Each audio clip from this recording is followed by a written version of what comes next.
Today marks 40 years since Network SouthEast burst onto Britain's railways. And honestly, this is one of the greatest train liveries ever designed. Those bold red, white, and blue stripes, the clean geometry, the confidence of it. It didn't just look good, it felt like a promise. A promise that commuting in the Southeast didn't have to be grim, grey, and stuck in the 1970s. And for a while, it actually delivered. So let's talk about what NSE really changed and why its legacy still shapes your commute today. Network SouthEast launched in 1986 as part of British Rail's sectorisation. And unlike the messy, fragmented system we've got now, NSE had a clear mission: modernise, standardise, and drag London's commuter network into the late 20th century. And it wasn't just a paint job. NSE invested in new trains, like the Class 465 networkers, modernised stations across the region, consistent branding so passengers actually knew what service they were using, better timetables and integrated planning across routes. But the biggest transformation? Reopening the city-widened lines and the Snow Hill Tunnel, creating what we now know as Thames Link. This was huge. Regional commuter trains could run north-south right through central London, connecting Bedford to Brighton, Luton to Sutton, and giving commuters a direct cross-London route that today carries millions. NSE didn't just tidy up the network, it reimagined it.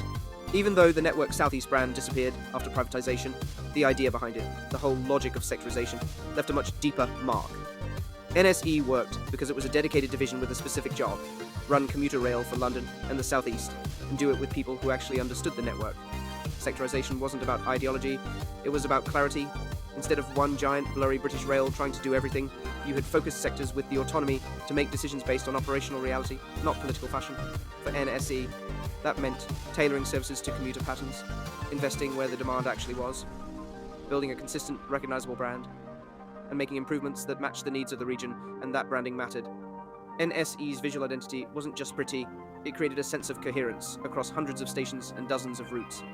Passengers could instantly recognise what was theirs, and that consistency built trust in a way today's patchwork of operators struggles to match. But there's another lesson here. Too much political involvement in day-to-day railway operations is a recipe for short-term thinking.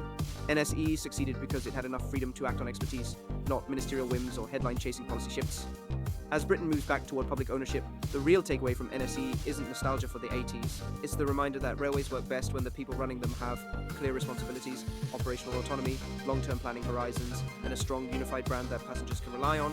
If you enjoyed this dive into Network SouthEast, hit subscribe and stick around. I talk about transport history, urban design, done well and badly, accessibility and equality in modern transport policy, why Britain's railways look the way they do, and how we can build systems that actually work for people. So if you're into trains, cities, design, or just understanding why your commute is the way it is, you're in the right place. Subscribe, follow, and let's keep exploring how we can build a better, fairer transport system together.